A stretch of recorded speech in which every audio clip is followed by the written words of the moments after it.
All right, I'm here at Ueland Tree Farm today for our hike. And right here in the parking lot is a good place where you can see some of our most important and most common trees and get a feel for how they look from a distance. So many times we look at them up close, but you can actually tell them apart from a distance as well. So right here we've got our western red cedar, Thuya plicata. And one of the ways to identify it from a distance is to note these swooping branches. The branches seem to form this sort of J shape as they come off the tree. So when you see that kind of swooping branches, that's a good clue for western red cedar. And of course, it's going to have that red peeling bark that you might be able to see also. Okay, this one is a little bit more challenging to see, probably because the sun is in the wrong place. But here we have our Douglas fir on the left, and you can tell it because of the very straight. Even at the tippy top, it's very straight, and the branches come out more straight from the trunk. Right next to it on the right is our western hemlock, and you can see its branches tend to be drooping down. They sort of curve down, and even at the tippy top, it doesn't stick up straight. It curves down. It's droopy. So we have on the left Douglas fir, Pseudotsuga menziesii, and on the right western hemlock, Tsuga heterophylla. Okay, here's another weed you might see growing around the parking lot here or growing on the roadsides. It's very easy to recognize because it grows up so tall in many cases, although sometimes you may just see the basal leaves. So in the first year that it grows, it just grows the leaves without the stem and the flowers. So this is a biennial. And then the second year, and actually years after that, because it will live longer than just 2 years, it continues to flower. So this one, see the large elliptical leaves with pinnate veins. They're alternate on the stem. And then these purple flowers that are sort of bell-shaped and hanging down, very large flowers. And that tall stalk, this is foxglove or digitalis. The scientific name is digitalis, digitalis, purpurea, P-U-R-P-U-R-E-A. And the family is the Scrophulariaceae family, S-C-R-O-P-H-U-L-A-R-I-C-E-A-E, Scrophulariaceae. And foxglove is, of course, an important herbal plant. It has it can be toxic, but it also has a chemical in it that can be used to stimulate the heart. But of course, if you take too much of it, it will be poisonous and kill you. So don't do that. And here's also a review of our fireweed, Epilobium angustifolium. So it's producing the purple flowers up here, and then those lanceolate-shaped leaves all down the stem. Here's also a review of our broom sedge, or Scotch broom, sorry, Scotch broom, Cytisus scoparius in the Fabaceae family. So it has the small compound leaflets, trifoliate leaves, green, broomy looking stem. You can imagine sort of turning it upside down, using it as a broom to sweep. This one doesn't have seeds on it like the one we saw previously, which is a good thing because these things, remember, are an invasive non-native plant, so they can get into our natural areas and take them over, and we don't want that. And also a review of dandelion, since it's out here as well. Taraxacum officinale in the Asteraceae family. So remember, that flower is not just one flower, it's a whole inflorescence, a head inflorescence that we find in the Asteraceae family.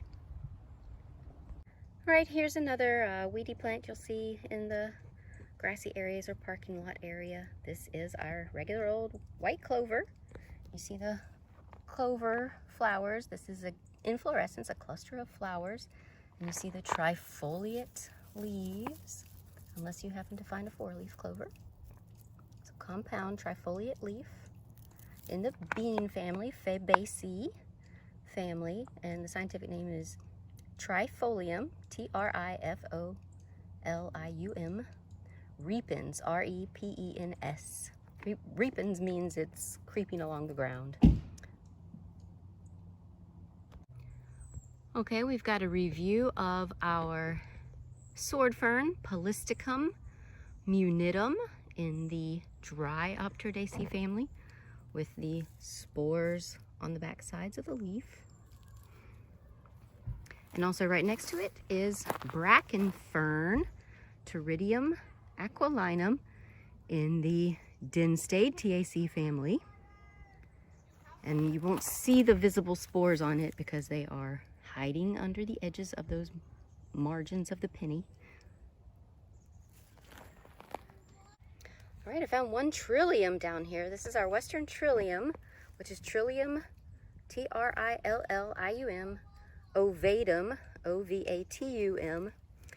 It's one of the few monocot type of flowers we would see, but of course it flowers earlier in the spring, so we don't see the flowers now. But this trifoliate leaf is a good clue that you found a Trillium. And if you ever find the flowers, they are very noticeable, pretty flowers, monocot flowers with 3 petals, 3 white petals in the spring. Here's a review of our red huckleberry. So you can see the red berries, these small green leaves, green stem, alternate leaves. And this is, remember, Vaccinium say it's right, parvifolium, because the small leaf, yes. This is the one with the small leaf, so parvifolium. Vaccinium parvifolium in the Ericaceae family, so related to the blueberries and huckleberries. And that's that.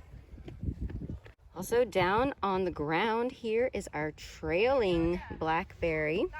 So if you see the prickles on the stem, the trifoliate leaf, and if you find the flowers or blackberries, it has a blackberry type fruit, very tasty. Remember, this is Rubus ursinus in the Rosaceae family. There's several large big leaf maple trees in here, and if you notice on the trunk of these large ones, you will frequently see a lot of moss. And then you can recognize those big leaf maple leaves. So this is Acer microphyllum in the Aceraceae family. Here's a good look at the peeling bark, vertically peeling bark of our western red cedar. This is a really large one here. And here is our dull Oregon grape, Mahonia nervosa. Remember, it's going to have more leaflets on this compound leaf, so 2, 4, 6, 8, 10, 12, 14, 16, 17 on this one. In the Berberidaceae family. And we have a little bit of holly in here as well. This is not a native plant, but the birds eat the berries and spread it around a little bit. It doesn't tend to become very invasive, but it will sprout occasionally. So this is Ilex opaca in the Aquifoliaceae family. Similar to our Oregon grape, but remember, these are simple leaves. Oregon grape is compound leaf. Here's another really large big leaf maple, and another thing you will see sometimes with the big leaf maples is that they will become multi-trunked. So most of the time trees just have one main trunk, but big leaf maple is one of the kinds that will sometimes develop several trunks, but still grows very tall, so it's a tree. We've got some blackberry growing in here, Himalayan blackberry, the non-native one. So there's the flower. You can see fruits developing. Maybe there'll be some snacks out here by the time you come.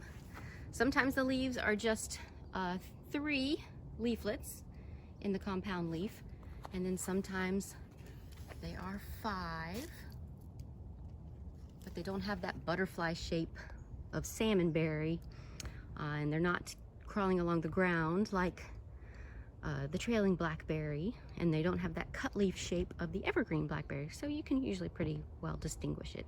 So this is Rubus discolor, or Rubus armoniacus, depending on which book you're looking in. And we've also got here our thimbleberry. So this one's going to have the fuzzy leaf, palmately lobed and veined, like a maple shape, but with this raspberry type fruit, which is sort of thimble shaped to fit on your thumb for sewing. So this is Rubus parviflorus. I think I got that right. In the Rosaceae family.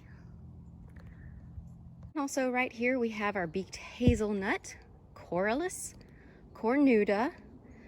So the leaf is sort of more obovate, although it kind of looks like the red alder leaf, but it's more pubescent than the red alder, wider towards the tip than red alder. Red alder is normally wider towards the bottom, and more sharply toothed, and the point, the tip of the leaf coming more to a point, is more cuspidate than red alder as well.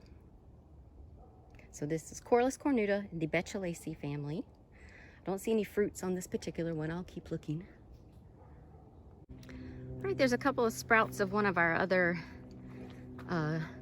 gymnosperm trees, conifer trees growing in here. This is noble fir, or ABIES, A-B-I-E-S, nobilis, N-O-B-I-L-I-S, in the Pinaceae family. So you might see those. They usually grow at higher elevations. All right, we've got our Salal, Gaultheria Shalon, these evergreen leaves, ovate shape with a bit of a acuminate tip usually, and it's growing its berries, which are edible, but aren't all that tasty. The Native Americans would usually mix them with something else to make them taste better. All right, here's our evergreen huckleberry, and it's starting to form berries. They're still green. They haven't become ripe yet, but when they're ripe, they are tasty as well and edible. So these are evergreen leaves, smaller than most of the other plants that we've looked at that are evergreen, smaller than Salal, for example, but very ovate shape. Toothed margins, alternate on the stem, and growing into this large bush, Vaccinium ovatum in the Ericaceae family. Here is Cascara.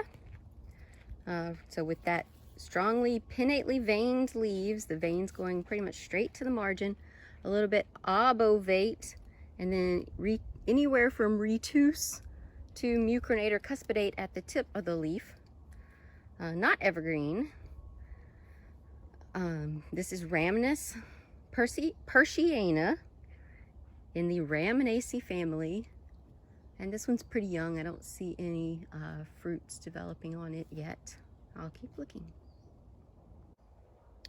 Here's the scale-like leaves of our western red cedar, Thuya plicata. Closer up look at our western hemlock, Tsuga heterophylla. So needle-like leaves, kind of flattened on the branch, and with those two different sizes, so longer ones and shorter ones.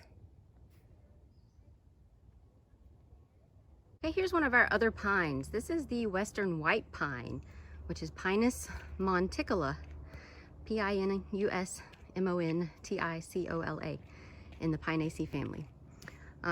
These needles are a little bit on the short side for this species. Usually they're a little bit longer, but they're different from Pinus contorta because there's 5 needles in a fascicle, and I've pulled them out a little bit.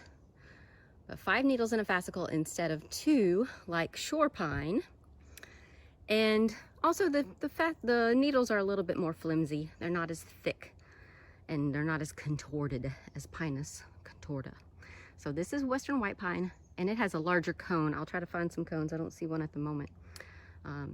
But Pinus monticola, western white pine. All right, there's also some red alder in here as well, even though this is more of an upland area. The alders will be more frequent in the more lowland, wetter areas, but we get a little bit of it up here as well. So you see that more ovate shaped leaf, double tooth, double serrate margin, alternate arrangement of the leaves.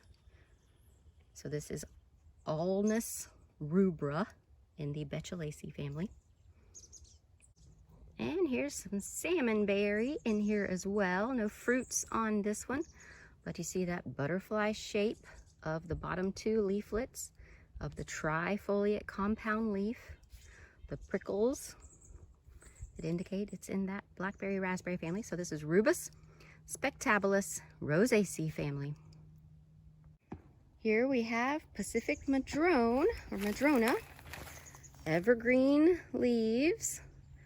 Get one that's not eaten up there. Elliptical shape, although there's some variation. And then that red bark that becomes peeling as it gets older. There's a little peeling spot up there. Madrona, Arbutus menziesii in the Ericaceae family.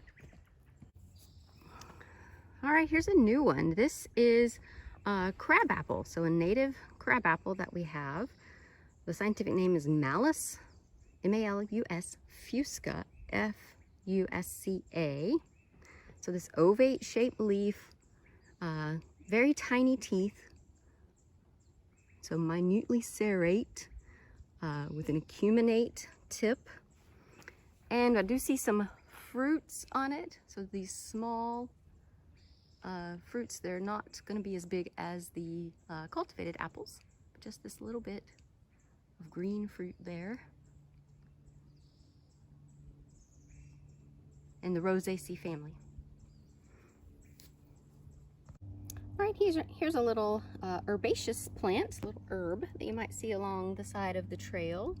As you can see, it's got opposite leaves, and then the flowers are in a cluster up at the top. And these flowers are what we call bilabiate, or two-lipped flowers. They are an irregular type of flower that is not symmetrical. So it's got a petal at the top and then some petals, smaller petals down underneath it that make this lower lip.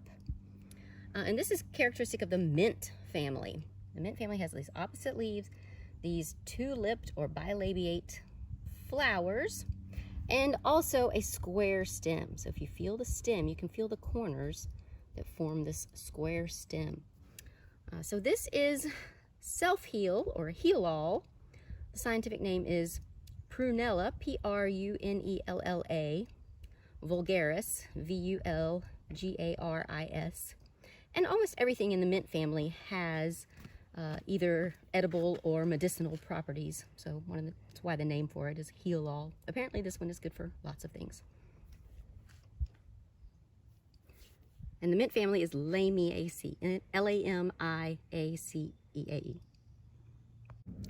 Here's another herb that is trifoliate with 3 leaflets that you see there. But these are not just that ovate shape like we saw on the Trillium. These have this sort of claw-like shape out on the tip. This is vanilla leaf. And strangely, it is in the same family, the Berberidaceae family, with our Oregon grape, which is actually right next to it. But they don't look anything alike, other than they have compound leaves. The scientific name is Achlys, A-C-H-L-Y-S, triphylla, T-R-I-P-H-Y-L-L-A, which means 3 leaves, although it's a compound leaf.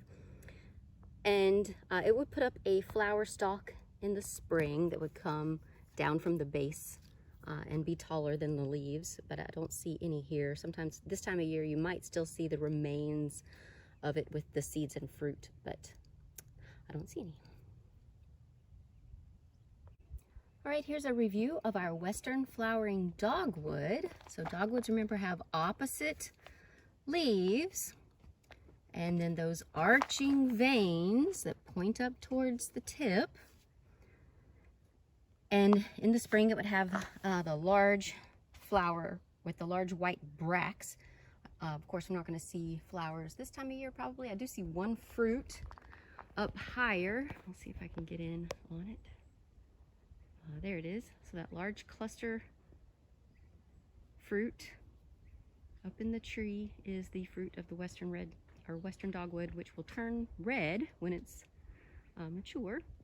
So this is Cornus natalii in the Cornaceae family. Here's another look at the western white pine, and I found a cone. See, this one is curly. They're not always curly like this. They could be straight, but you can see how much larger it's going to be than the shore pine cone. And it's also very soft and flexible, whereas the shore pine is very rigid and stiff. Here's some of our evergreen blackberry or cutleaf blackberry. So you can see that compound leaf, highly divided up, deeply divided, and then the prickles on the stem. And if you find the berries, they are tasty, but this one doesn't have any. So Rubus lacinatus in the Rosaceae family. All right, here's a review of our Douglas fir needles, but just one length of needles, and usually not.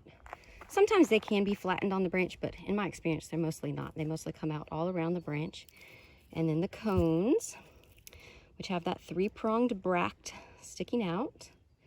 Pseudotsuga menziesii. Right, here's another sort of weedy plant you'll see growing along the edges of some of these open areas along the trail.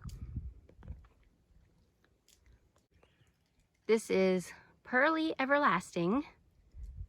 It's in the Asteraceae family, so it has these, it's a head of, or it's like an umbel of heads. Each one of these is a inflorescence, a head of flowers, many flowers, and then they are arranged also in sort of an umbel type arrangement.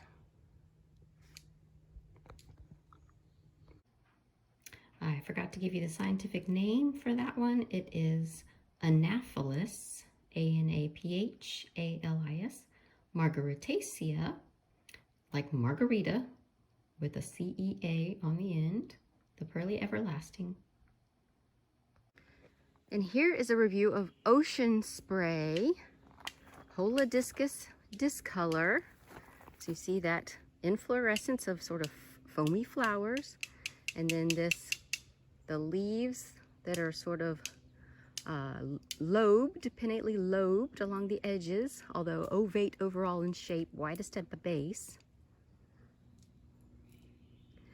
Holodiscus discolor in the Rosaceae family. Here is some of the trailing blackberry with the fruits developing. So you can see that blackberry type fruit, and they are tasty. Here's our red elderberry, Sambucus racemosa. So remember, these are compound leaves with about 5 to 7 leaflets, and they're opposite rather than alternate. So opposite compound leaves, red elderberry, Sambucus racemosa in the Caprifoliaceae family. All right, so hopefully if you've stayed on the main trail from the parking lot, you eventually come out on the road for a little while, and then the trail will turn right and go towards the waterfall, and then I'll show you a few more things down there, then we'll come back. Right, here's another herb that you might see low to the ground with this palmate leaf, and each leaf just comes up singly from the ground, from the underground stem. This is called colt's foot. I guess it supposedly looks like a horse's foot, a colt's foot. But the scientific name is Petasites, P-E-T-A-S-I-T-E-S. Pedatum, P-E-D-A-T-U-M. Pedatum refers to foot. So colt's foot, interesting herbaceous leaf you might see there. All right, I got that one wrong. It's Petasites palmatus, P-A-L-M-A-T-U-S. referring to that palmate-shaped leaf. Here's a review of the curly dock that we saw last time, although these fruits haven't turned quite as red yet. So this is Rumex crispus for that curly, crispy edge of the leaf in the Polygonaceae family. Right, here's our cascara with the flowers developing, and then also some fruits that have developed up here as well. So cascara, Rhamnus persiana,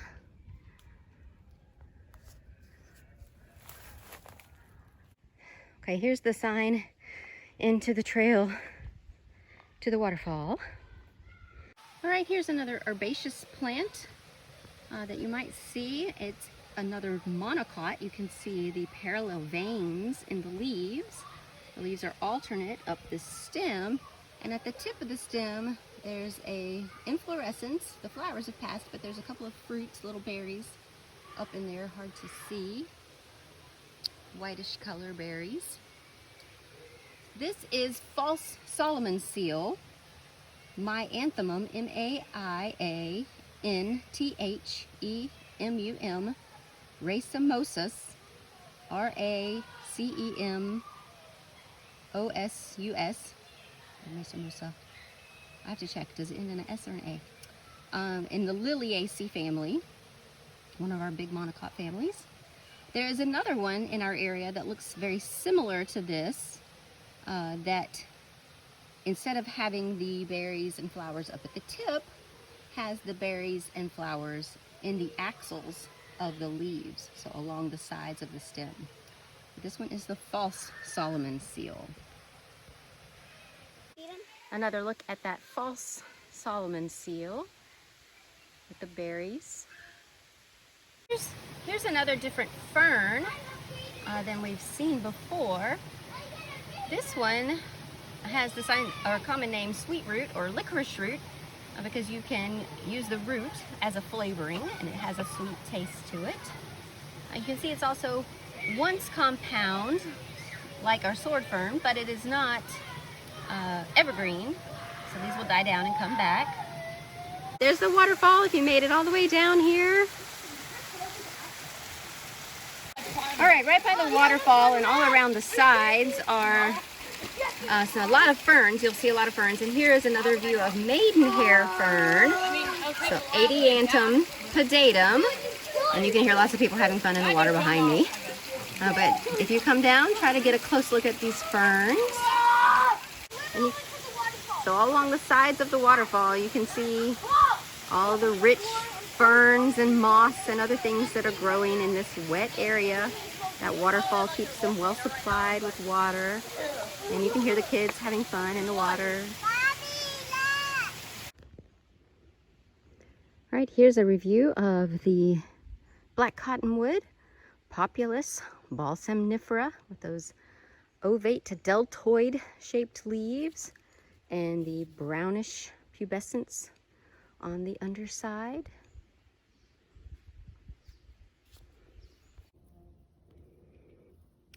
Here's some more willows growing along the edge of the road. So I'm just taking the road all the way back down instead of going back through the trail.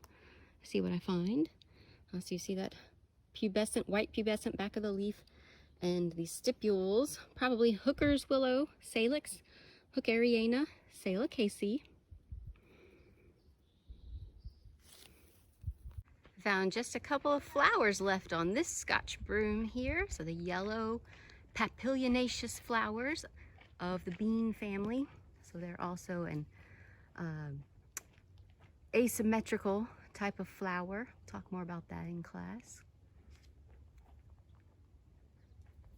All right, we're back down to the parking lot at the end of the road. I hope you enjoyed your tour of Ueland Tree Farm. Keep practicing those plant names and look in your book, take notes on what characteristics to help you identify them, and let me know if you have any questions.